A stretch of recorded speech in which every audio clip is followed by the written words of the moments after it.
Hello, Captain Marty fans. This fishing report did not make it online yesterday due to some technical difficulties, but we're back online today, and the captain is ready to let you know about what happened over the last few days from this fishing report, which was recorded yesterday. Hello, everybody. Happy Wednesday. It is hump day. Somebody a long time ago, back when I was doing radio, said you shouldn't talk about hump day. But you know what? Hump day for people that work Monday through Friday, big day. And we're heading to the weekend. Fishing is picking up. Lots to talk about in today's report. I'll be back to do that in just a moment. Hi, I'm LB Daniels, and when you want great local seafood, you go to Fresh Catch Seafood in Wanchese. How do I know it's great? My daddy is one of the fishermen that brings it to the docks. At Fresh Catch Seafood, you will get local seafood right from their fish house. They are a family-owned business that knows the name of every fisherman that comes to their docks. Visit their social media pages to see the latest catches. My daddy would love to put his tuna on your dinner plate, so get it now from Fresh Catch Seafood in Wanchese.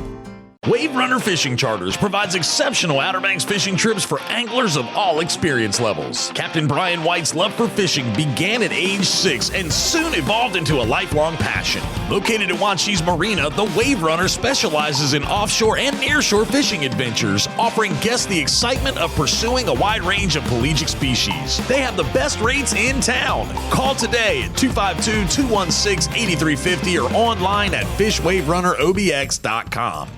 So the offshore fishing has been consistent and good for bluefin tuna since Thanksgiving. Really, I don't know why, but it's the type of year that they've been hanging off our coast, feeding. It's got to do with the bait, squid, butterfish, bluefish, all the things that bluefin tuna like to eat, and there's more, flying fish, but they're feeding on something on those canyons, on those upwellings and things like that. And we have two groups of fish. One is the schooling size bluefin tuna from 50 to roughly 200 pounds. And then there's the giant bluefin tunas up to 900 pounds, sometimes even a little more than that. And both of those are still being caught. I saw Rom Whitaker, my buddy down in Hatteras, on the release. He had yesterday or day before, he had 20 bluefin releases, one bluefin he kept, which is what you're allowed to keep in that size range. I think he also had a yellowfin, a few blackfins, and a lot of false albacore. So he made a good day of that. Up to Oregon Inlet, they're still catching and releasing, which is required by law at this point, these giant bluefin tuna. Brenner Parks on the smoker, he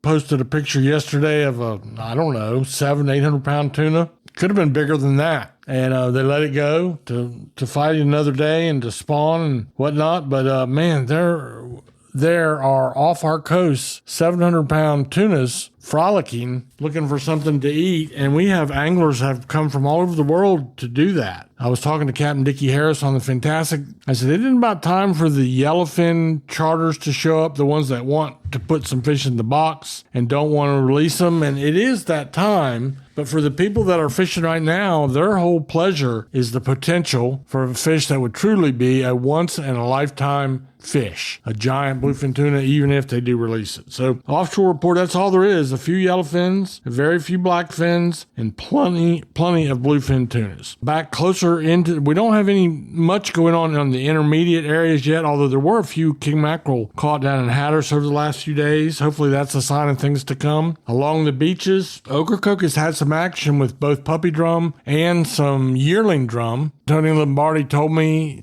from the walkingangler.com, who helps me a lot with surf and pier reports, the water temperatures just will not settle down yet. They're dipping cold, and then they're getting up into the temperatures that we really like to see, but it's not consistent, and that's why the fishing also is hot and cold. But there's been up on Hatteras, same thing. There's been a few puppy drum caught. There actually are some puppy drum being caught up in the Chesapeake area, back in the bay. Jimmy Simonson, my old friend on the fire department up there, he's been catching a few pups. We're hearing more and more about that. We'll talk a little bit more about the puppy drum when we get to the backcountry report in just a moment. Other than that, we did have at least one day, a decent bite at Ramp 38 on the sea mullet, and they were a good class of sea mullet, and they're the lifeblood of our surf fishing industry. Great to eat, fun to catch, and most of the time when you go surf fishing, you want some bites, especially if you got kids in your group. So we talked about them all through last summer and way up into the fall. Then it finally got cold enough where we didn't hear much about them. Now we're starting to hear about them again. That's a good sign. So we'll take a little break right here. Other than a few sharks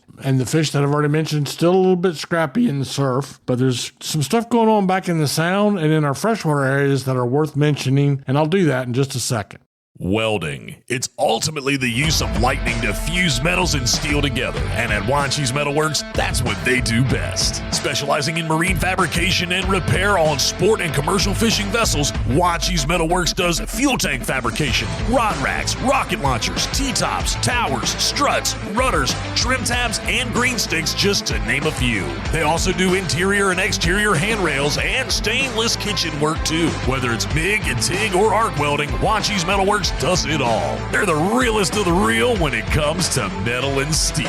Wanchi's Metalworks, 102 CB Daniels Road, Wanchi's. Okay, so back in the sound. My old buddy Gray Davis, Hyde Guides Charter Business, had a couple really good days on some puppy drum. He had already told me that the conditions were looking really good. There was a lot of finger mullet, black mullet, up in the ditches, up in the estuaries and the canals coming off the sound. That's providing a great food source for these drum. They'll fill up on them all summer long. But he's having some great luck. Over on the western Pamlico is what I'll say in general terms. I did hear, it's been a week now, a few being caught back of Hatteras, and I heard about a few back of Ocracoke, but those are not within the last 24 hours. But the report in the western Pamlico is good. That's about what it should be at this time of year. I did not hear of anything in the speckled trout world, but they were focusing primarily on those puppy drum. There's also some really good fishing going on in our freshwater areas. Been talking about it a lot lately on the northern beaches, up in the canals, the Duck and Southern Shores, and some ponds, which I'm not aware of where exactly all this is going on. But you got to remember, the Currituck Sound is primarily freshwater, brackish at least, and a lot of those canals running up onto the beach side and over onto the mainland hold freshwater fish. Speckled perch bite. It's been really good. East Lake canals. There's a few starting to bite over here, Matamesquite Way. Speckled perch, the locals call them crappie. Really, really good to eat. Really, really fun to catch. But one of the hardest fish I personally have ever attempted to catch. Also, the largemouth bass bite. I've never heard of it as good. That's really encouraging, by the way. Some folks are catching double figures and up. A friend of mine, actually one of the offshore charter boat captains in the fleet, Jack Graham, on the Aficionado, he's been catching them in 15 or 20 every time he goes up on the North Beach. So I don't have reports from down on Hatteras and what freshwater areas there are there, or even over my way very much. But if you're a bass fisherman, you probably already know now's the time to go. By the way, a first on my fishing report, we're going to talk about a fish I've never mentioned before, but there's also a few pickerel being caught, which I don't even know if they're edible, but I saw one getting ready to be filleted, so there must be something to it. But that's it. Speckled perch, bass, and a few pickerel in our freshwater catches. So we got a lot of things to look forward to, and things are kicking off really good. This is kind of the last gasp for locals who want to do a little bit of fishing on their own before we get busy with the tourist season. So go out, have fun. Remember that the water temperatures are still in the 50s, and that is not water that you want to end up in any shape or form. Make sure you file a float plan. Make sure you have the proper flotation gear on and that you're wearing it while you fish, especially if you're on a boat out in the Sound. So keep all that in mind. Thanks for finding us and tuning in on a regular basis. If you can, have a blessed day.